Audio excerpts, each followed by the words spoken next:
สบายดีสวัสดีท่านผู้ชมมื้อนี้จะพาท่านผู้ชมมาชมการทำปลาร้าทอดสมุนไพรเนาะเฮาได้ปลาร้ามาจากเพื่อนคนไทยเพราะเพิ่นไปตกปลาตอนฤดูร้อนพุ่นตกได้หลายเพิ่นเลยทำปลาร้าแบ่งมาให้เฮาเห็นตอนมันใหญ่งามเนื้อแน่นดีเฮาจึงมาทดลองทำปลาร้าทอดสมุนไพรลองเบิงสมุนไพรก็บ่มีหยังหลายดอกพี่น้องหาได้ในครัวเท่าที่เฮามีนี่แหละเนาะพอฤดูนี้ก็เป็นฤดูหนาวแล้วผักหญ้าในสวนก็ตายหมดแล้วเนาะพี่น้องเนาะเอาเท่าที่มีในครัวเฮานี่แหละสมุนไพรเฮาก็มีหอมแดงใบขี้หูดตะไคร้กระเทียมมะพริกเนาะพี่น้องส่ำนี้ละก็พอได้ละก่อนเฮาจะไปทอดก็เอามาเตรียมมาหั่นใบขี้หูดหอมแดงตะไคร้ง่ายต่อการทำและการกินเนาะ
ส่วนเครื่องปรุงก็บ่มีหยังหลายเนาะ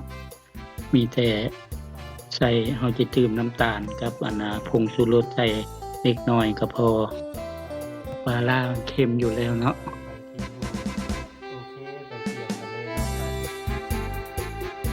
ข้างกระทะร้อนแล้วก็เติมน้ำมันพืชลงไปเลยเนาะ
กลิ่นหอมๆได้ที่แล้วเนาะ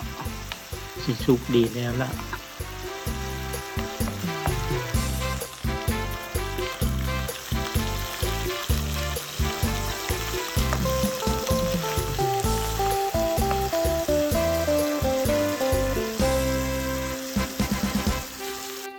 ตักเสิร์ฟได้เลย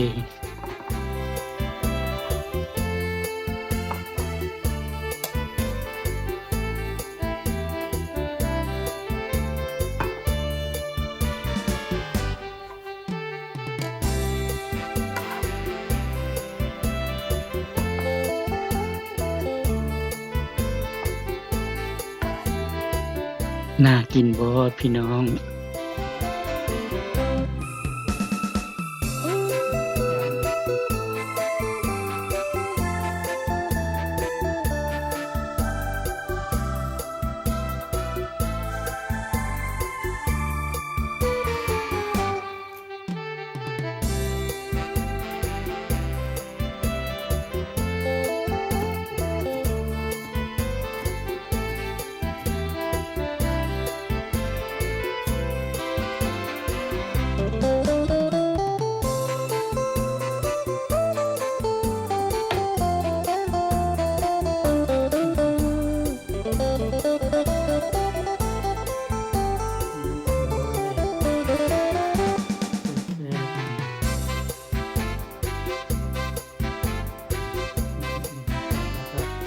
ปิ้งไก่เฮาก็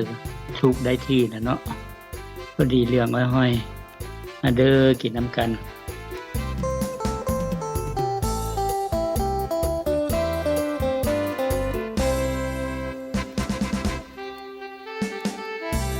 ผักหนึ่งเฮาก็สุกพอดีเนาะผักเฮาก็มีแครอทมีหัวกะหล่ำปีดอกมีถั่วเนาะ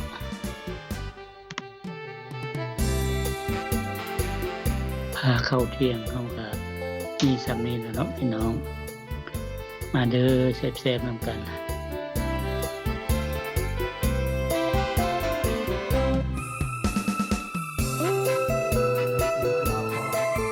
อนุญาตกินข้าวต่อก่อนเนาะพี่น้องเนาะสำหรับคลิปนี้ก็ขอจบขอลาไว้เพียงเท่านี้ก่อนเนาะพี่น้องเนาะเอาไว้พอกันในคลิปต่อๆไปเนาะพี่น้องเนาะขอ